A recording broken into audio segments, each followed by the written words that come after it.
Hey guys, welcome back to Two Girls, One Mic. I'm Hiba. I'm Arooba, and we wanted to start off this podcast by saying how much we appreciate all the love and support that was given to us the last week. The podcast was a very spontaneous thing for us. It wasn't something we planned. We just kind of jumped into it. So the fact that you guys accepted us with so much love and openness, and you guys were able to give us a lot of feedback, and we really appreciated all of that. Yeah, and the fact that you guys were engaging with us, you guys gave us input on what you guys wanted to see, what you wanted us to basically do, talk about, and the fact that you kept up with our Instagrams, our Spotify, and our YouTube. Yeah. Thank you.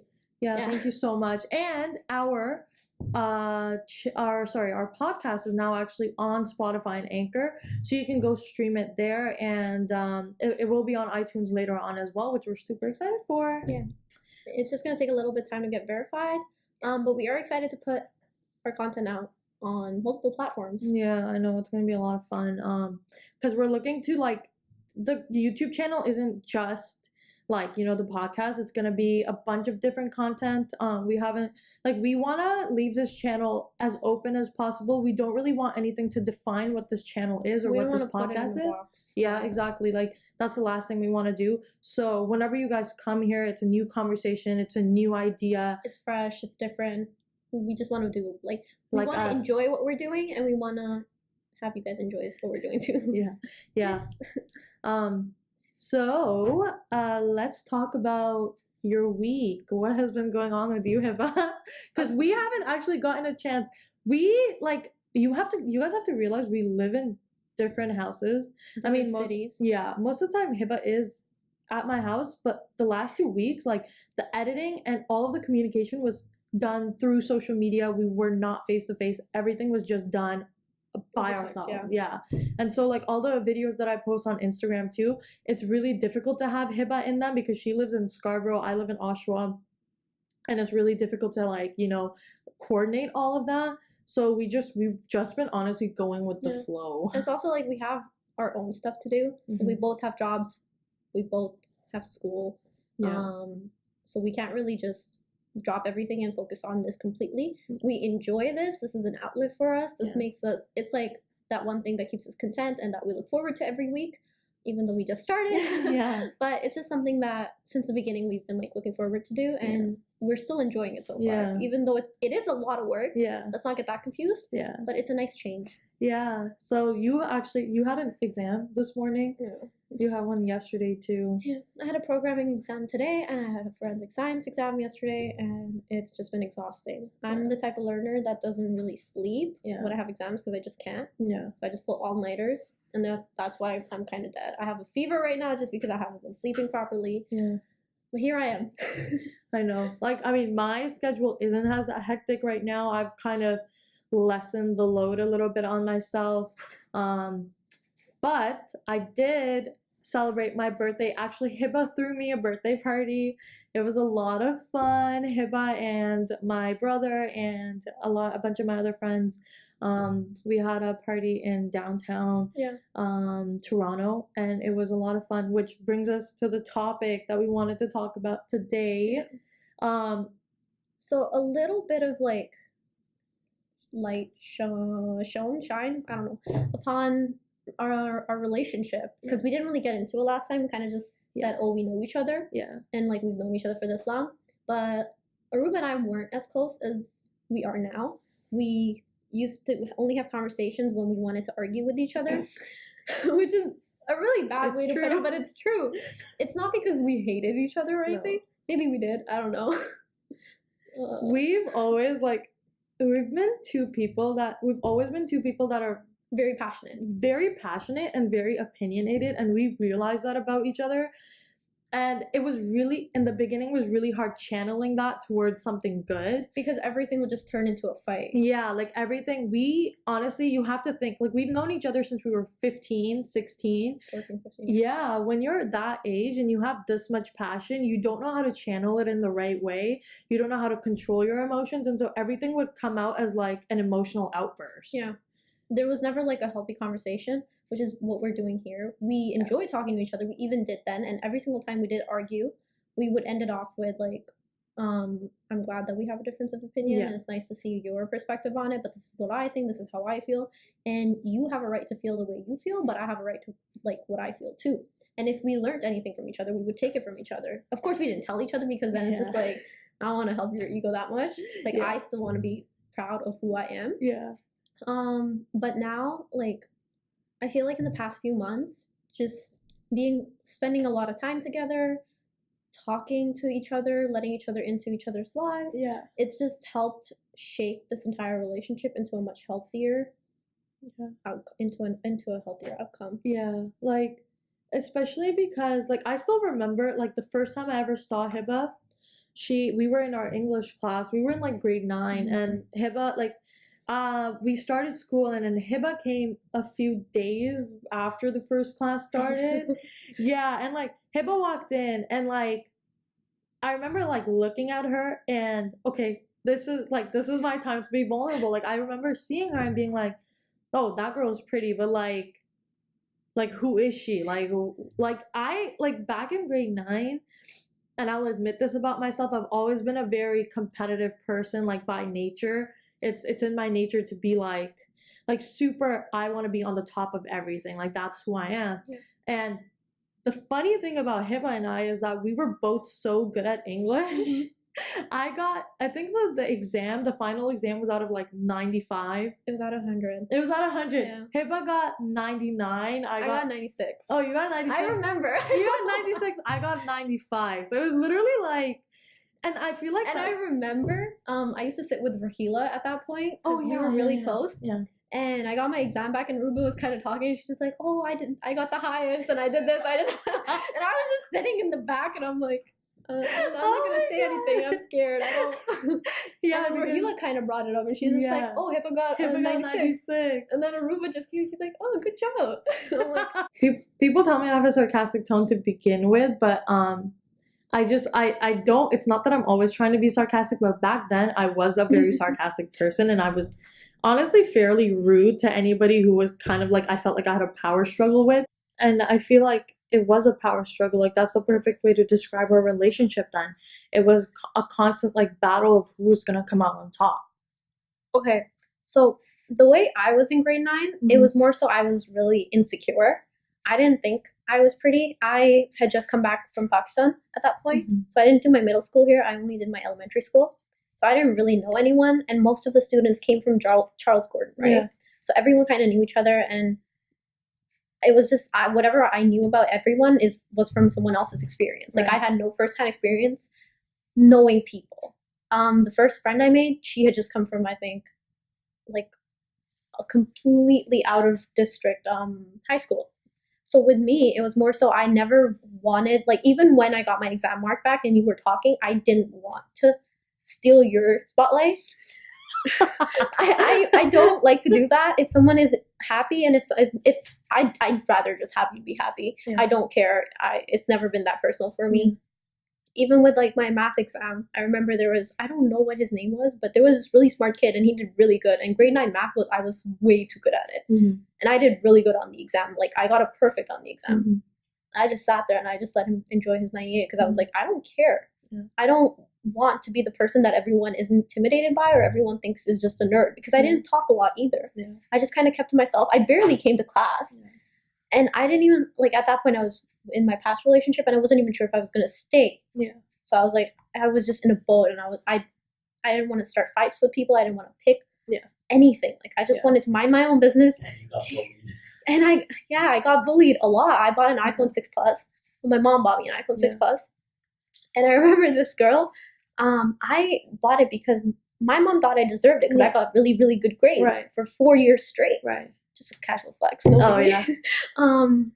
And I remember in math class, we were doing an assignment, and she kind of just like, in gym class, I also had her. She kind of brought it up, and she's just like, well, she's just flexing because Zaheen, my best friend at the time, she was like so excited, and she was like, oh my god, you have an iPhone 6 Plus, you have such great quality. We had Retrica on our phone, and we were just taking selfies, and it was just great.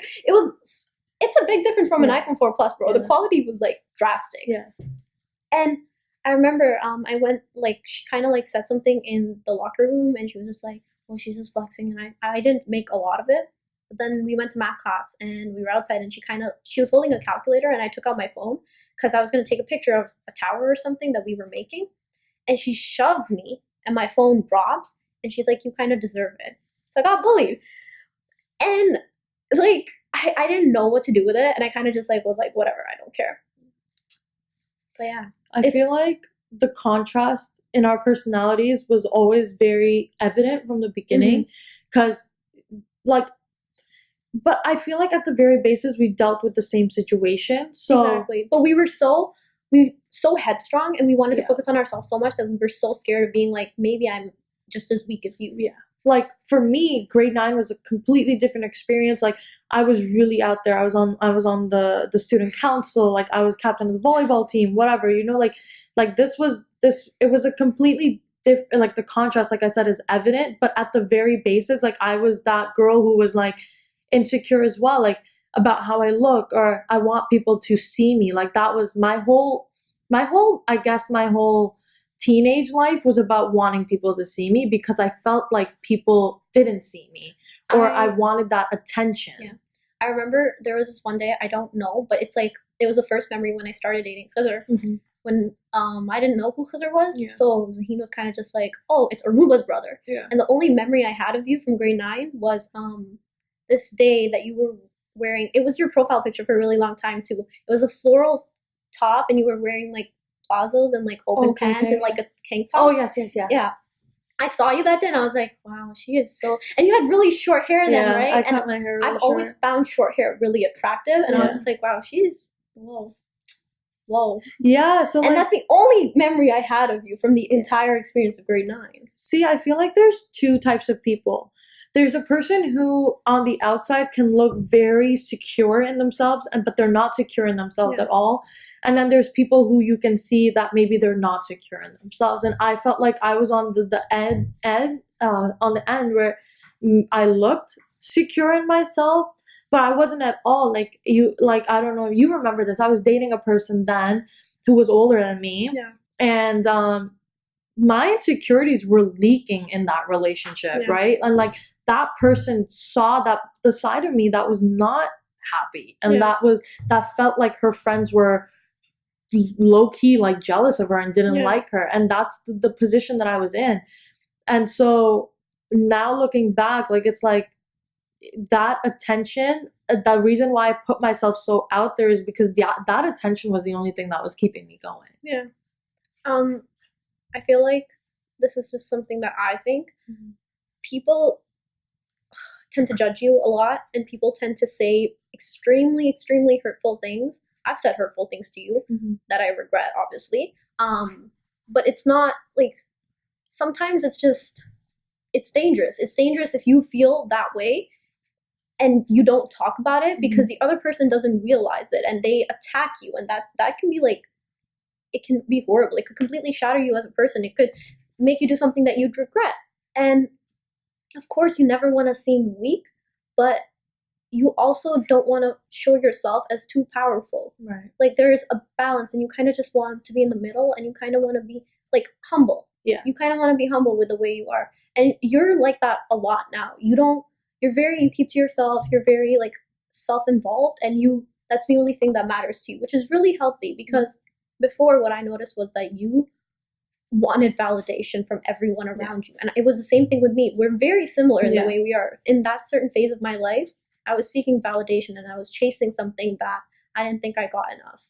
Same with you. But now we're like, it's still a work in progress. It's not like we're completely secure about ourselves. And it's fair. You have a right to be shaky about yourself. You have a right to not be full of yourself. But even if you are full of yourself, you have a right to that too. Like you can't ever just you can't just put everything away. You can't just hide it. You shouldn't hide it. It's really important for you to be able to talk about it, and it's really important for you to be able to find a platform where change is accepted. You've changed a lot from who you were in grade 9. You're a very powerful person, and you're amazing, which is what I say. Thank you. Yeah, I feel like I've seen that development in both of us, like where now we're at a really healthy place where we constantly can work on we do the inner work. That's the best thing about us. We recognize and we do the inner work. And I feel like it happens, you know, like at 15, you can't look back at your 15-year-old self and say horrible things to them, because that's the child in you that is waiting to be healed. And so now that I celebrated my 20th birthday last week. And now that we're at that stage, we can actually look at our inner child kindly and like say, I hear where you were mistreated, and now I can work to heal you. Exactly, yeah. It's just, it's hard. It is. Yeah. But it's fair. Yeah. You deserve it. Everyone deserves to do it. And you are amazing too. That's kind of late. The compliment was late.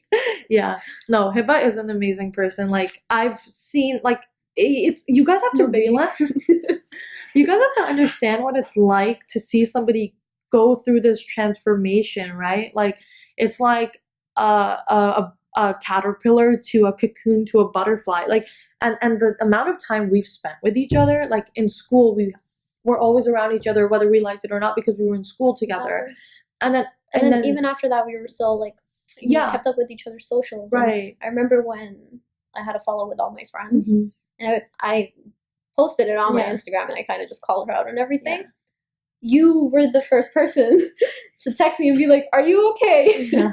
And you kind of asked me, and you were like, "What happened?" And I told you everything, and it was really important for me, because at that moment I was like, okay, this person who I argue with a lot and who, like, we never see eye to eye with, they're willing to be there for me. Yeah. So there's obviously something that I'm not looking at. Yeah. I feel like we both have such a motherly nature towards everyone that even if we hate their guts, we still like to take care of them. Yeah. Like, if something is wrong to the one person, like to the people that we don't like, I won't say hate is a strong word, but if there's even like some people that we have falling out with, if they're upset, like, we're all going to be the first people to be there for them. That's the kindness in us. Yeah. And people take that the wrong way. Yeah. Sometimes people take it as, oh, you're not over me, or as a, or they think we're being fake. Exactly. Or they think we're being fake. But this is not the case.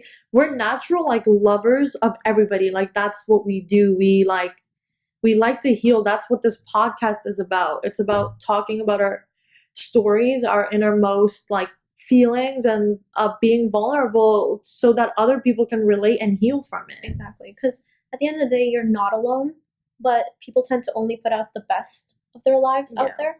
And that's not good. And even when people put out the worst in their lives, it usually comes off as very scripted. Yeah. Because nobody likes to put their raw emotion out there. No one likes to break down their wall that bad, right? But we want to do that. We want to be able, like, we're basically just like you. We're going through the exact same things that you're going through. We're still growing. We will continue to grow until we're like 100 years old. Yeah. And we're probably going to say or do things that you won't like. Yeah. But looking back at it, you said some things I didn't like, but it helped me become the person that I am. And it helped me look into myself and be like, okay, I need to fix up. There's always, our conversations have always been like that target where even if we're like, I can't believe you just said that to me, then we back away from the conversation for a bit and cool off. And then we're like, okay, I see where you were right. Attack, yeah, I see where you were right about me. And we don't like being analyzed. Yeah. We don't like being analyzed by each other. Yeah. And we have a habit of analyzing people a lot. And like nobody can analyze us except for each other, which is the scariest part. Like the last 5 years, we were never close, but we were always so good at analyzing every single part of each other.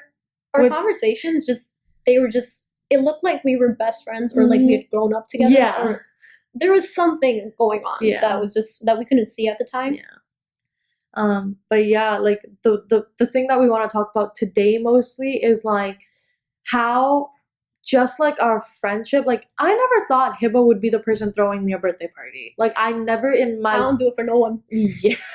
So like the way Hiba and my relationship has changed over time, our friendship has evolved. I feel like a big part of us evolving is the people that we now have in our lives. Yeah. Like, and that's what we want to talk about today. What factors go into change? Mm-hmm. So the people around you, the food you eat, the music you listen to, the shows you watch, like everything has an impact. Yeah. And we sometimes don't realize it because it's just hard to look at yourself and be like, maybe I need to stop doing this, because most of the time it's things that we enjoy the most. It's the things that are the hardest to give up. But you have to step back, look at yourself, and be like, hey, I need a break. I can't keep doing this to myself, and I don't want to fall back into this cycle. Like, Hiba and I, our environment has drastically changed over the last 5 years. Like, we went from hanging out with some people that, you know, probably weren't doing justice by us to kind of creating like a tight-knit group of family and friends that now like this podcast is a big indicator of how far we've come. Like, sitting together in a room and then kind of organizing this whole thing together, and even doing this thing together, like coming to a person and being like, hey, I want to do a podcast, right? And then them actually putting in the effort to make that happen. That is something you need in your life. Like, and I never had that. Like, I don't know about you, I never had that before. Like, I never had people in, like, aside from maybe like my parents or whatever, I never had people like believe in an idea of mine completely. No, I had a lot of faith in you. We were like, honestly, I think it was just because it was in class and you and I were just talking, and it kind of just came up, and we basically just sat across from each other and we let ourselves come down completely, which we didn't do a lot. Wow. We talked about our experiences, and we talked about like our pain and how we've changed, and it kind of just came up in between, like towards the end, in betweenish. Arooba brought up a podcast idea, and I didn't think she wanted to do it with me. I was just like, okay, maybe she wants me to look for someone for her.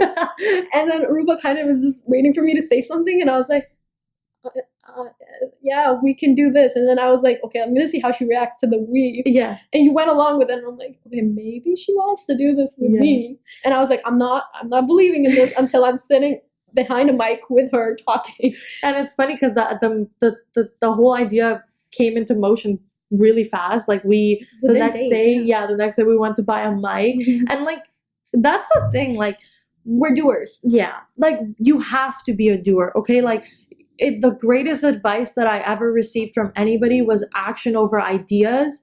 And it's like, ideas are the basis, but if you sit and think about that idea for too long, you won't make any progress, right? And there's always resistance. Like, when we started this, everyone wasn't just on board. No. Nobody wanted to help us. We have a lot of help going into this. We even just like experiences, people are helping us find new experiences to talk about, doing new things. Our parents necessarily weren't fond of the idea, just because it's hard to put yourself out there like this, because people do tend to receive a lot of backlash. And I'm a very unstable person mentally. I'll be real with you. Same. So yeah, like, my parents just wanted to watch out for me and make sure that nothing or no one could hurt me. But because I am impacted by words very easily, something that someone can say can, like, I'll think about it for days, years maybe. Yeah. Still be upset. Yeah. Never get over it. Yeah. And that's bad, because that's like an anchor holding me back. Yeah. But we fought off that resistance, and we kind of just we had the idea, and we had it pinned on in our mind, and we were like, we want to do this. This is where we want to go. This is where we want to lead. And it's always about your intentions as well, right? You don't want to do something for the wrong reasons because it doesn't resonate with people. Yeah.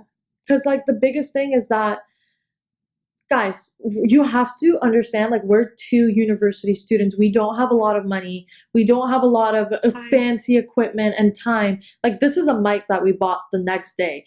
These are laptops. Like, this is a camera that I've had for like friggin' 5 years. Like, we record it in a classroom. We recorded in a classroom on campus. So action over ideas, right? It's you come up with an idea and you make it happen. Doesn't matter what equipment you have. You make use of the things that you have. And that's what we did. That's why we're able to actually like release our first podcast, which I did not think it was going to happen that fast. Exactly. And you don't always, like, you and I are very similar in the sense too, where we want everything that we put out to be at the very top. Yeah. Perfect. Everything to be put together. Like, it was hard for Arooba and I to put out a video without an intro. And we mean like a fancy intro, not like, hey, this is us. But watching it just made me realize that the content is more important than the actual production that goes into it. Yeah. Because at first we were like comparing ourselves to like all these big YouTubers. Like, they have all these fancy mics and they have all these like like they have videographers who can get all these different angles of them. They have And like, studio lights. yeah, we don't have any of that. Like, you have to realize we book a room in a university and we sit down and talk. But see, this is where ideas happen, in a place where you come and sit down and you can be vulnerable. This is where like ideas are made, and this is where dreams are made. Like, this is how you start out, essentially, right? And if you look back at any person, no, I mean, like, nobody just rises to success, no matter how successful your parents are or whatever. Like, it takes time. It's a process. And it's an opportunity. Yeah. Sometimes, like, you can be in the right place at the right time, and you can get a job that you were not right for just because you were there. Yeah. Someone could be a lot more qualified than you. Someone could have, they could be ready to go. They could be looking for a job too, but it's just about doing the right thing at the right time in the right place. Yeah. We didn't expect any of this. We didn't plan it out. We talked about it a few years ago, 2 years ago maybe, and you brought it up. Even then, I didn't think she wanted to do it with me, so I was like, okay, why are you telling me this? Yeah. But it's important to talk to people who give you a safe space. You don't, there's the right people to be vulnerable with, and then there's people you have to be very cautious around. Because unfortunately, yes, there is a lot of kindness in the world, but there are people who don't want the best for you at the same time. Someone can be a kind person, but also be jealous, but also have feelings, because we're all humans, and we're all, like, there's so much more to us than we actually like to say. And nobody wants to be a bad person. Nobody wants to seem like they're insecure or that they're jealous, or something that you're going to do and give you success or make you happy isn't bothering them. Because these are human emotions, right? Like, and you go through them. There's no need to be ashamed of them, as long as, like, you can, if you're jealous, like, if you're jealous of your friend, you can kind of, like, think about it and be like, why am I feeling jealous of my friend, and how can I, like, fix this, kind of, right? It's like, first of all, you shouldn't, if this person is truly your friend, you shouldn't be jealous. When you love someone and when you care for someone, you always want the best for them. That's just what I think. There are some people that I just want the best for, that I wish nothing but the best for, that I just want happy, content, at peace with themselves, with everything that they do. I wish them all the success, everything. Like, there's nothing bad behind it. But then there's some people where I'm just like, I don't like you. I don't want you to do good. And the people that I don't like, I will be honest and say there's people that I don't want anything to do with. And the best way to deal with stuff like that is just leave them alone. Like, don't give them your opinion on something that they're passionate about. Leave them alone. Like, these people will always, if they're in your life, they will continue to influence your emotions, and you don't want to be that bitter person walking around with jealousy and anger in your heart. When there's people that you just don't care about and you know they're going to negatively impact your life, leave them alone. Like, you don't always have to give people an explanation and be like, I don't want to be your friend anymore because blah, blah, blah. You know, like, you can sometimes just set people aside and limit the amount of access they have to you. Exactly. And you're not a bad person for doing that. I feel like there's so much, like, you have a right to be like, okay, I'm gonna take some time. And I don't think you're the best person for that, because you're not, you can be nice to me, but behind, like, I'm insecure that when you leave the room, you're gonna say stuff about me. And I, like, that's mentally draining. It is. People who overthink tend to write an entire conversation in their head without any actual evidence and assumptions. Exactly. Like, it's just, you don't want to do that. You don't want to be that person, and that impacts who you are completely. And there's always professionals you can go to for advice, and there's always people that you can actually talk to who know what they're doing. You don't want to talk, like, I'm saying you should have friends to support you, and you should have people in your life to support you, but don't expect every single person you're close to want to wish you success. To work, like, to want things for your benefit. So, like, if you're okay, so I had somebody reach out to me, like, once I started the pod, like, we posted the podcast, and then somebody reached out and was like, you know, I've always wanted to start, like, a blog, but I'm scared of, like, you know, some stuff going on in my life, and, you know, like, I'm worried that people are gonna take this the wrong way, or they're gonna mess with it somehow, manipulate me. And the advice that I have for these people, first, is the action over the thoughts. That's the best advice that I can give you. And the second is, don't ask your friends for advice. Don't don't ask people you're close to for advice on business, because business is an unbiased like thing. Like, it's not supposed to be a relationship thing, right?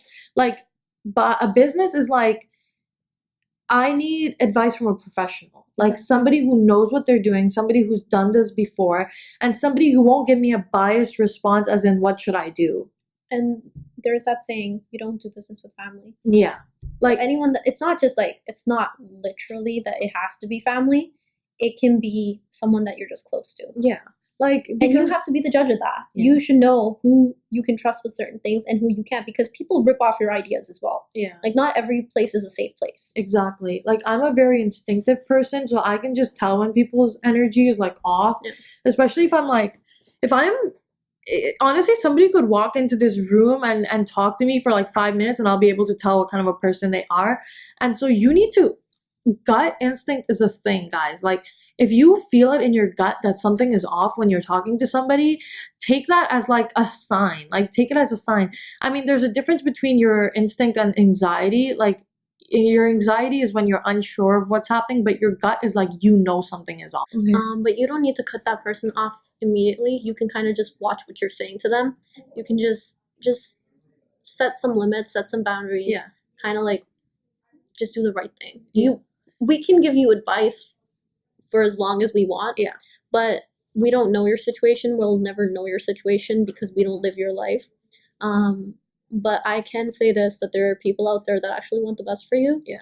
And that want to see you grow and that actually want you to be happy with what you're doing. Yeah. And if you're scared of pressure, or if you're scared of any societal problem, it's very important for you to find the courage to be able to have this conversation with the people that you have a problem with.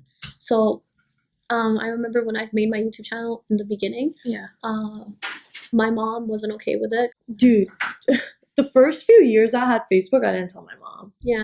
But other than that, I mean, like the girl that reached out to me to write a blog, right? And then there's us, we're making a podcast, right? And what goes into making a podcast, there's editing, there's the intro, there's the artwork, there's the actual content. Exactly. Yeah. So there's like Photoshop, whatever.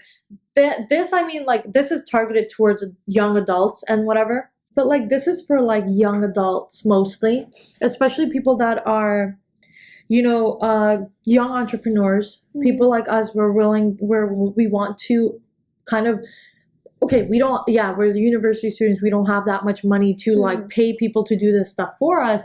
I feel like that's where stuff like YouTube and Google is a very resourceful thing, because we can go on there and be like, okay, how to Photoshop, blah, blah, blah, or how to edit a video, you know, like that's where this stuff comes in really handy. So I don't know if you remember that girl who like commented on my pictures calling me like fat and a bunch of other horrible stuff. And I'm not even it didn't even have a big following back then. And she like, I don't know who she was. I still don't know who she was to this day, but she did it to both of us. No, she texted, I think she first texted me, she DM'd me and put her side in my account, and he was just like, you need to block her. Yeah. I was like, I don't want to give her that satisfaction because she'll just make another account and she'll just make me feel like this again from somewhere else. Yeah. And I'm like, I think it's just better to let her have an outlet. If she hates me that much, she should. It's good for her. If it's going to help her change her life in any way, good. And it didn't even matter if we blocked her. She ended up making like different accounts and commenting so many other things on our account. And I truthfully did not know what to do. I think she just stopped because we weren't giving her attention anymore. Yeah. But if you are that girl and you're watching our podcast, just know we didn't forget. Yeah, we will remember forever and ever. Yeah, because that was really rude. No, it's kind of... I remember her name. What was her name? It was like Maya Ali or something. Oh yeah, that was her name, Maya Ali. So guys, Maya Ali, this is for you. Just kidding. Go back her. Take me off the schedule when you're thinking that. Yeah. It was, I don't know. That was pretty random. No, it wasn't random because I remember leading up to it, there was some other account that was sending me a lot of hate. I feel like they found my account through you, and I don't know what they had against me. Maybe they knew we were like related in some way because it had to be someone that knew both of us. Because what did they say to you? I don't remember. Like, They what was their basically- vendetta against you? They basically, I don't know. They basically just They come. found your parents. So. Yeah, they found my parents. They were sending pictures to my parents. They basically commented on like a bunch of my pictures, just calling me fat. And That's not okay. I was like, that. Not that you don't know that, but yeah. Uh, It's just, it can be very detrimental for a person. You don't want to put words out there that can, something that personal. Yeah. You don't be that person. Yeah. Be And bigger. don't hide behind a fake account if you're Exactly. If you're gonna do it with your real account. And there's so much we need to change, and I kind of want to also do an episode on like whether we need social policing. Yeah. Because yeah, laws were written a really long time ago, and those are the ones that we're still following to this day. Yeah. But just as we have grown with technology, and just as it impacts our lives on a daily, it's important for us to come up with new laws, put new limits in place that can regulate this behavior, because there's a reason why suicide rates are rising. There's a reason why we're changing, and not for the better. Yeah. There's a reason. Anxiety, depression. Exactly. What the real question is, you have to look at yourself. I'm not saying you, that's the right way to go about it. You don't have a right to be like, you're like that. You don't point a finger, because this is what my mom taught me. She's like, if you point a finger at someone, there's three pointing right back at you. Yeah. We are saying that there's a level of self-reflection that comes with this. There's a level of self-awareness that comes with this. So before you type something on social media, before you say anything about anybody, think, like, take that moment before you hit send to think, like, have you done all the research? Do you know all the facts? Have you personally talked to any of these people? Have you personally been involved at any moment in this process? How is this going to affect the victim? And how is this going to affect you mentally? Like, how are you going to feel after you put out this tweet and then there's a backlash coming back at you? Mm-hmm. You never, what I think is, you don't, like what you said about the sheep thing, you don't want to be a follower. Mm-hmm. It's always hard to have an opinion, especially something dissensitive, Yeah. that a lot of people don't necessarily agree with. Yeah. And everyone has a right to how they feel, and everyone has a right to their opinion. All I'm saying is that there's so much more that actually goes into it. Yeah. And you want to be able to look at yourself, and you want to be able to look into who you really are as a person. And that has a lot to do with your values at the end of the day. And I'm not saying that you're who you are or the mistakes you made 10 years ago. Yeah. You said some things that probably hurt a lot of people. Yeah. I have so many things that I've done. I Me bullied too. someone, and I did it in person. That says a lot about a person. I was in grade 7, and I completely tore this girl's reputation apart because she had a crush on one of my guy best friends. And it wasn't because I liked him. It was just because it was funny to us that someone had that much of an attraction towards someone who they didn't even know. Yeah. So there are things that I regret, but I think about that a lot.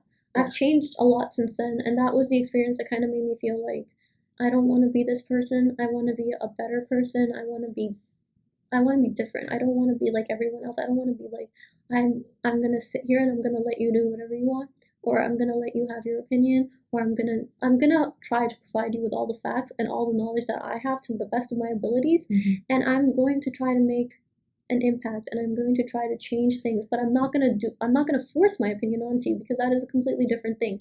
Educating someone and influencing someone who you can see is headed on the wrong path is very different than controlling someone. Yeah.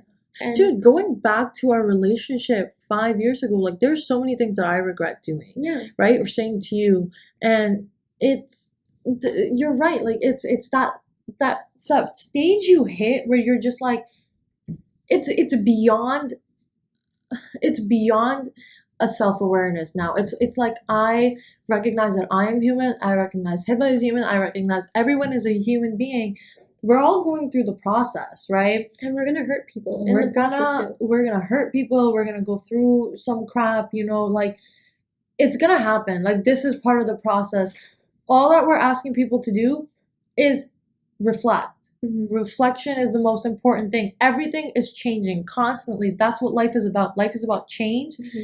And you want to make sure that change is always followed by self-reflection. What stage are you at in your life right now? What do you expect from people?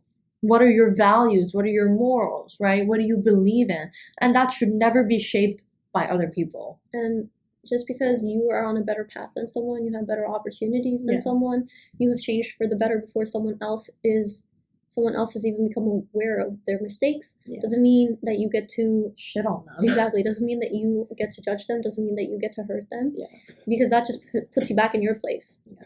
So it's important to first change yourself, and even after you've changed yourself, it is not your responsibility to go out there and change other people. Everyone is on their own journey, and you should educate people. Yeah, the best you can do is educate people. The best you can do is, here's what I've learned, because that's what healing is. It's a journey. It's about like, here's what I've learned.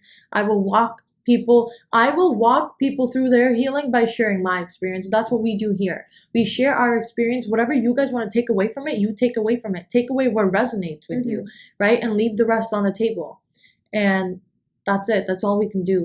We're not gonna go out there and like change, like intentionally be like, hey, you need to change yourself because I don't like the person that you are. Exactly. Even after everything that we have observed and we have talked about, and these are just our observations at the end of the day, these are the things that these are the things that we see and that we feel, and you don't have to agree with it. No. But the most important thing is to have a conversation about it. And we can be wrong because we're still learning. Oh my god, my voice is broke. But we're still learning, and we're not saying we're right. We're not saying that everything we said here is absolutely right or has to sit with you. You get to choose what's right and what's wrong, because everyone has their own values. Exactly, and they have their own mind process. And they are mature enough, hopefully, to make these decisions for themselves. So think before you say. That's all I have to say. And I think that is a good place to end off. By the way, Hiba is a trooper. She has been sick. She has a fever of 105. And she still made it through the video. I sound like a news broadcaster. But she still made it through the video. A big pat on the back for Hiba for doing this. Anyways, stay tuned, guys. We will be releasing a third podcast episode, plus more content, more videos. We're really excited to pick up momentum, get more people on this. We might have guests on this. So if you know somebody who you think deserves to be heard, inbox us, leave a comment. We're really glad to check other people out and invite them onto our show. We will be talking about a lot of other stuff, so stay tuned. And this has been another episode of Two Girls, One Mic.